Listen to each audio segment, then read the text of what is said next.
We thought we were just taking a boat to the island of Taha'a. But halfway across the lagoon, something unexpected happened.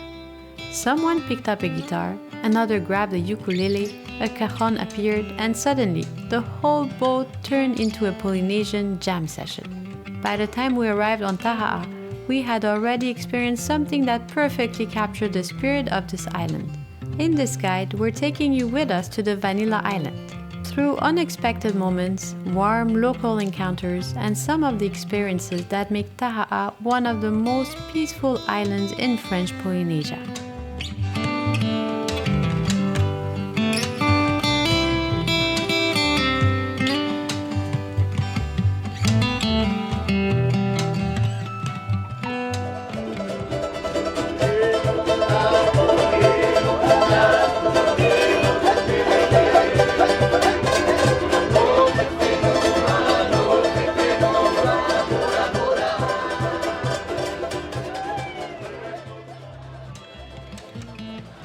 To get there, we boarded the Apetahi Express from Huahine.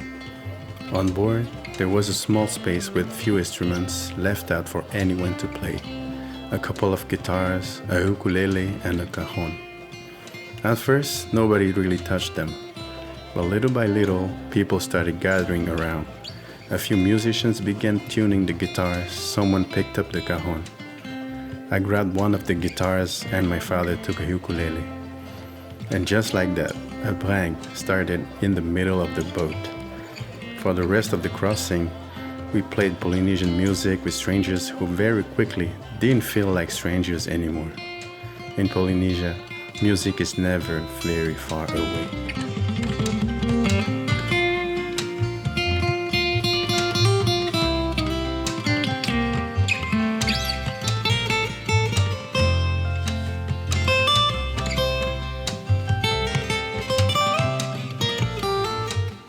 We arrived in Taha'a on a Sunday morning, without booking any transportation.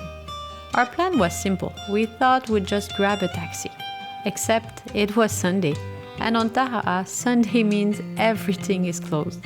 No taxis, no rental cars, nothing. Luckily, just as we were trying to figure out how we were going to cross the island, a tour truck passed by. The driver heard our situation, smiled, and offered us a ride to the other side of the island. A small gesture, but one that set the tone for the rest of our stay.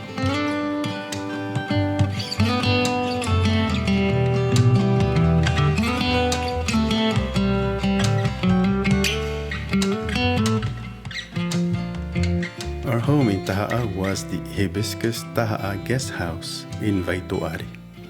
A charming little place with just 7 bungalows, beautifully decorated and sitting right by the water.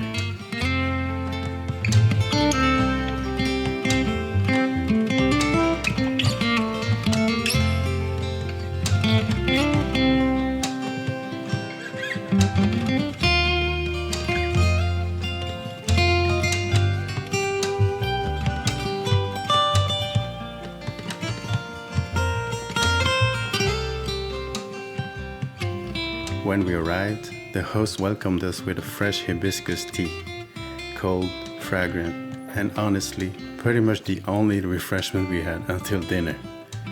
Because, once again, it was Sunday. Everything was closed and we had completely failed to plan ahead.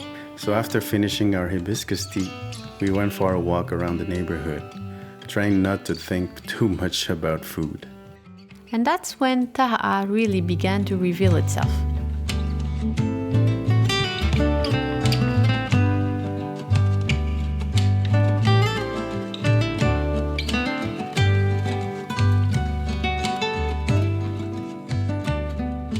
No cars driving by, just the wind moving through the coconut trees, the water brushing against the rocks, and a kind of silence that feels rare.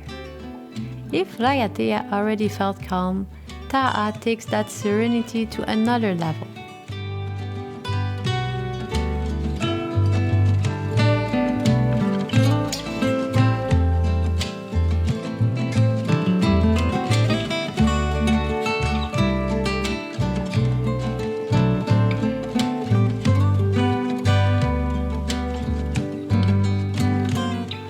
The guest house restaurant was closed during the day, so dinner was our only chance to eat. And after surviving the afternoon on basically nothing, we were more than ready. So when the restaurant finally opened that evening, we were already seated before the waitress had even fully opened the front door. She hadn't even handed us the menu yet. We were already skipping appetizers and going straight for the main course. She immediately understood our distress, started laughing, and we all ended up laughing together. It was one of those simple travel moments that somehow becomes unforgettable.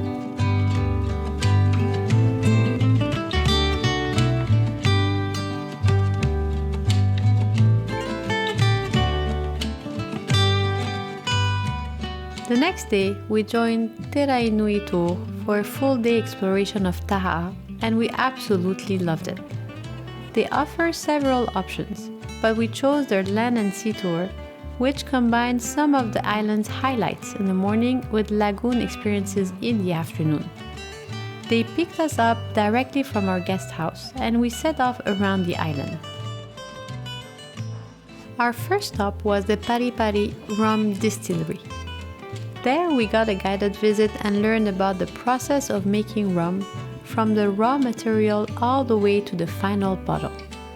What made the visit especially interesting was their eco-friendly approach. They use every part of the material as efficiently as possible, creating not only rum but also products like vanilla, virgin oils, soaps, and more.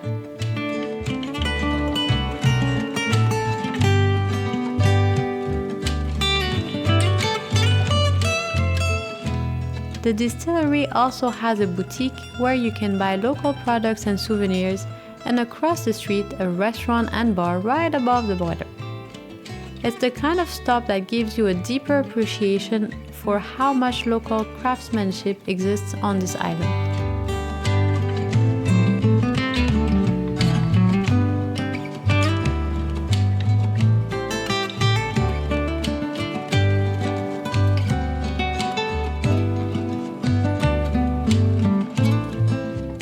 From there, we continued to Orana Pearl Farm.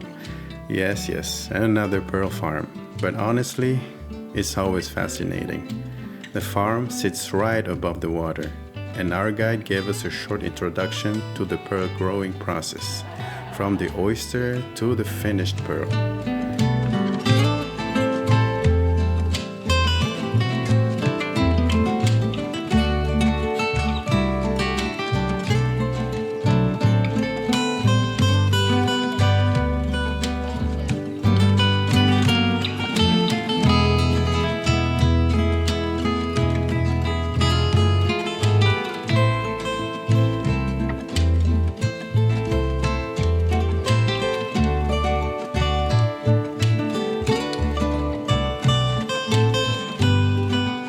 Inside the boutique, she explained how Tahitian pearls are graded, categorized, and valued. She showed us what a typical grade A pearl should look like. Over 90% of the surface free from imperfections, with a very high luster. And when she showed us one in person, the difference was obvious. It was noticeably bigger, smoother, and more radiant than the others.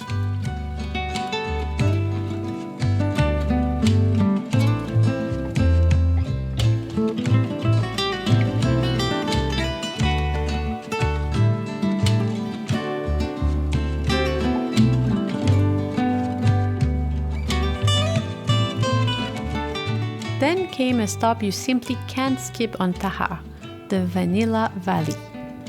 The moment you step out of the car, the sweet smell of vanilla wraps around you. It's warm, soft, almost comforting, and immediately makes you feel like you're somewhere special. We had a guided visit of the farm and learned about the entire process of vanilla from the plant all the way to the final product. And honestly, we had no idea how much time, care, and precision goes into a single vanilla pod. The process is meticulous.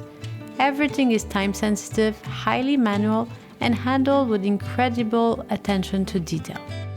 One of the most surprising things we learned is that each pod is worked individually. including being gently massaged by hand so it keeps its straight shape. Just like pearls, vanilla also have different categories based on quality. And when you see how much mastery and labor it takes to bring even one pod to its final form, you immediately understand why Tahitian vanilla is so valuable. The vanilla from Taha'a is considered some of the best in the world. It's often referred as the black gold of the islands of Tahiti. And after visiting the farm, that name makes perfect sense.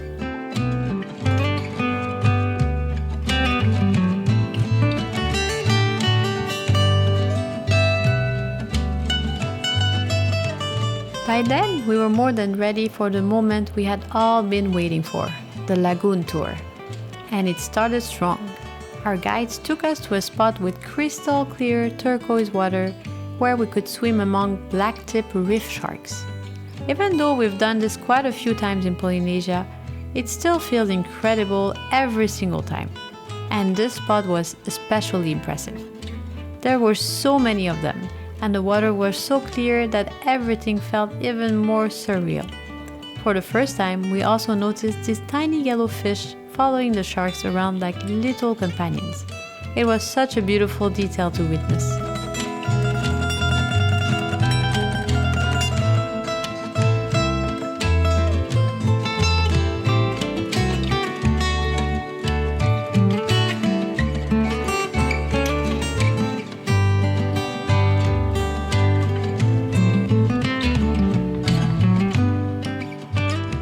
After that, we headed to Motu Mahaea for lunch and some time on the beach.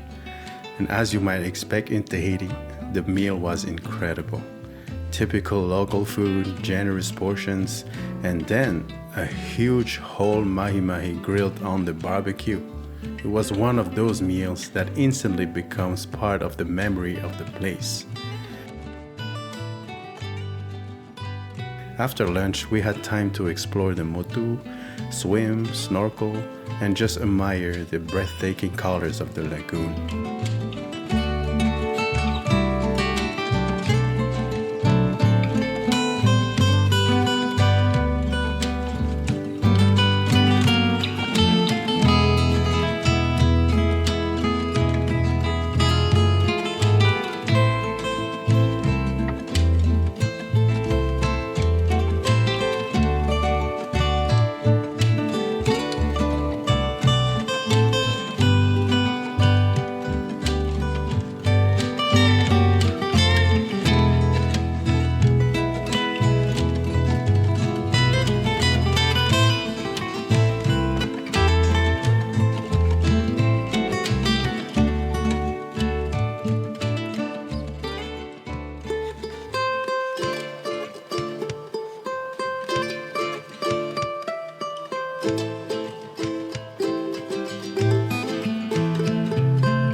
Then came our final stop of the day, the famous Coral Garden Drift snorkeling spot. This place is absolutely beautiful, but it's worth mentioning that you need to be a fairly comfortable swimmer. There can be some current and it may push you toward the coral. To help protect this incredible sight, visitors are asked not to stand on the coral at any time, which means you need to swim the entire way through. Drifting above the reef, surrounded by coral and fish, felt like the perfect final chapter to an already unforgettable day.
And by the end of our time in Taha'a, what stayed with us the most wasn't just the pearl farm, the vanilla, or even the lagoon.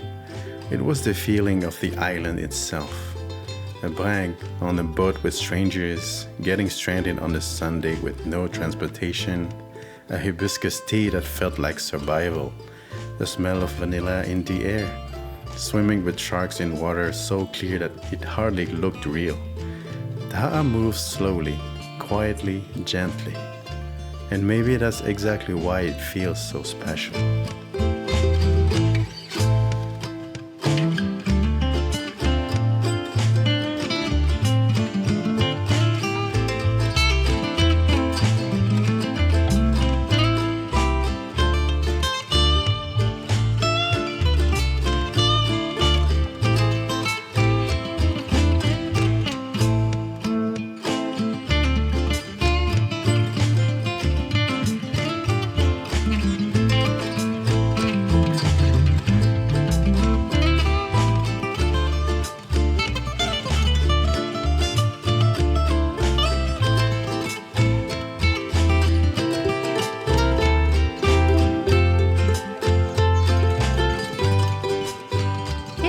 Bora is the island that impresses you instantly. Taha'a is the one that slowly captures your heart. So if you're looking for an island with peaceful energy, authentic experiences, and some of the most beautiful lagoon scenery in French Polynesia, Taha'a is absolutely worth discovering. And if you enjoyed this guide, don't forget to like, subscribe, and let us know in the comments. Would you choose Taha'a over Bora?